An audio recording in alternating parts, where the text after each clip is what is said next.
times and the solar lease during those times and kept the city running. Yes. So that's why it was going into the general fund.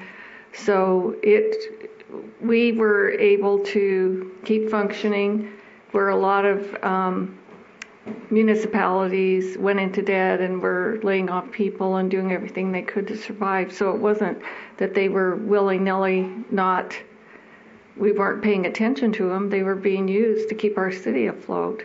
So just in the last couple of years, have we been in a position where we've had a little surplus that we can look at these things?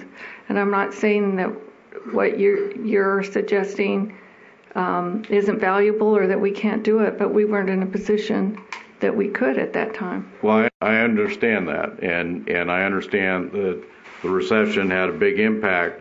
There were employees' positions that were not filled. I know there were statements made over the past years that, the city never laid anybody off, but clearly when you look at the numbers, there were positions that did not get filled during that recession period. Exactly. So the point being the statement that nobody got laid off, well, okay, maybe a person didn't get a pink slip, but when somebody left, they didn't get replaced. So I understand that money was able to do that, but that's 11 years ago.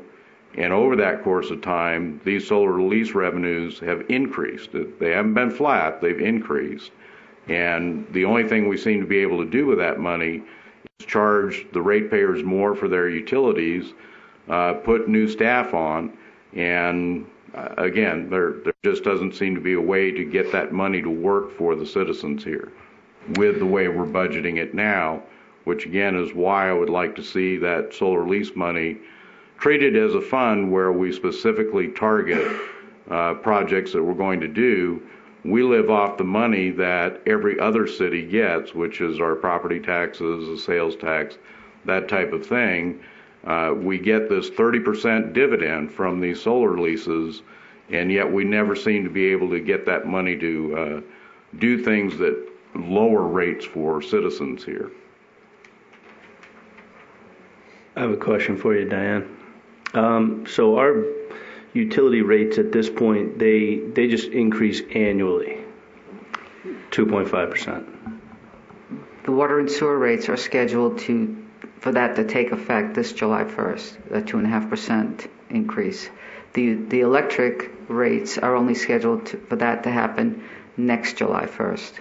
So there are some increases for the electric, but it's based on what the rate study had said they needed to be. It's not a 2.5%, it's incremental amounts. Right, but I thought we kind of got through all those by now, and we're at an annual increase level. The last one is the electric this year, but then it's 2.5% after that. Okay.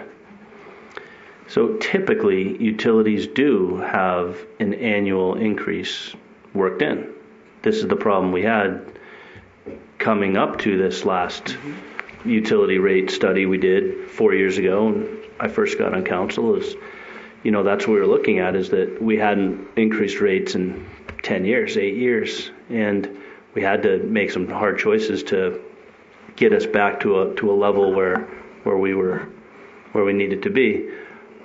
But I'd like to see at some point where this just kind of levels off and we're not doing these like 2 increases a year, we're back to a healthy annual increase. And by the way, that 2.5% should be in line with the consumer price index or inflation, it should. That's the idea of the 2.5% increase, just like you would see in a commercial lease or anything else. Correct, and it's not unusual in the utility business that a utility may make a decision to do a CPI increase that has an upper and lower limit. The water district, as an example, has a lower limit of 1.5% and an upper limit of 4.5% based on a CPI West Coast adjustment. But it is standard in the utility that you would try to keep these rate increases at a nominal level because you are having to address conservation. You're outside of the capital and the construction cost increases. You're having to address the fact that people are using less water, but you still have to do the same business. You do have to address the fact that there's increases in goods and services and materials, and so that's kind of why they look to try to do that. As Councilman Harhe pointed out, and after we do this next rate study, if we were to identify some funds that could go back to the people, as he says, where would you suggest and how would you suggest we go about doing that? I don't know that I could tell you that right now, because you're talking rate philosophy, and if that's if that's managing the commodity different than what's going into the basic service charge, that's a question of rate philosophy. If we're trying to make a determination of how we're going to pay off the debt, that's a rate philosophy. Clearly, paying off debt is a good idea. Well, when we get to this rate study and we work with this analyst, can we make sure that we get into some of that philosophy? So that's the first thing we'll do, is bring that rate consultant in, and they'll actually have discussions with mayor and council about what that rate philosophy is, and should be based on their recommendations and feedback from council. The last thing we want to do is overcharge our ratepayers. 4 years ago, when we were making very hard decisions about utility rates, that was my position. It was gather as much information as we can from the experts and understand what we need to do to get back in line with this enterprise fund and get it back where it needs to be.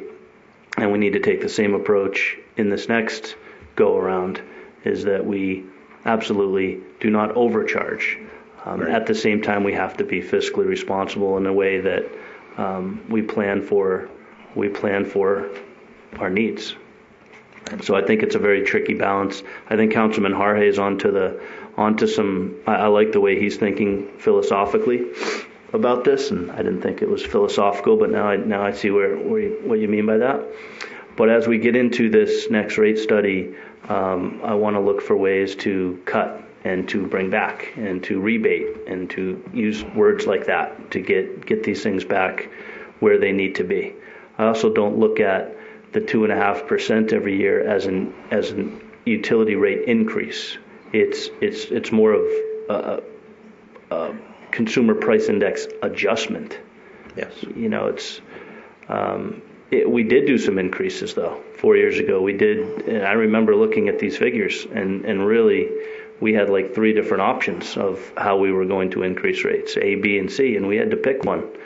And that was not an easy decision to make. However, those were utility rate increases. These are more consumer price index related, inflationary related adjustments annually. You should see not just in utilities, but in commercial leases and in construction costs and lots of different avenues. So I'll leave it at that for a minute. I'd just like to ask, when we do talk about 2.5 being this figure that often gets tossed around as a CPI, a standard inflationary factor, with our Hoover contract, is there an escalator in there each year? I don't know the answer to that. Okay. I can certainly look into that. I can tell you I have the projections for our Hoover purchases in the upcoming years. It's relatively flat as far as increases go. Because again, and I could be off on this, but I believe out of our electric fund, there's about 3/4 of that goes to actually buy electricity, not pay people, not buy trucks, to buy the electricity. That is correct. Okay. So with the CRC or Silver State Exchange co-op, do you know if there's an escalator in there? I do not. Okay. I can certainly find that out as well. And what I'm getting at is when we start throwing around, 2.5 CPI, let's just go ahead and toss that on there every year.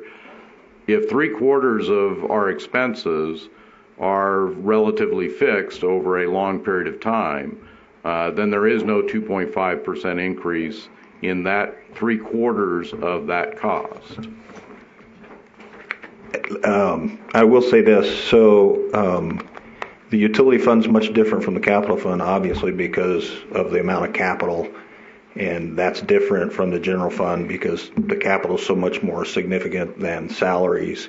But we also have the goods and services that are increasing and the construction costs. So I think that's why it's important that the rate study has to be done.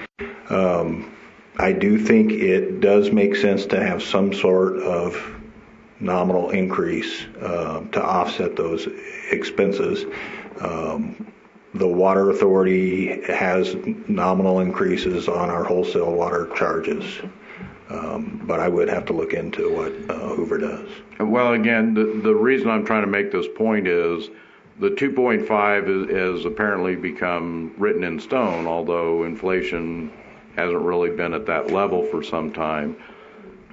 But rather than just using that as just everybody does that. Everybody does 2.5%.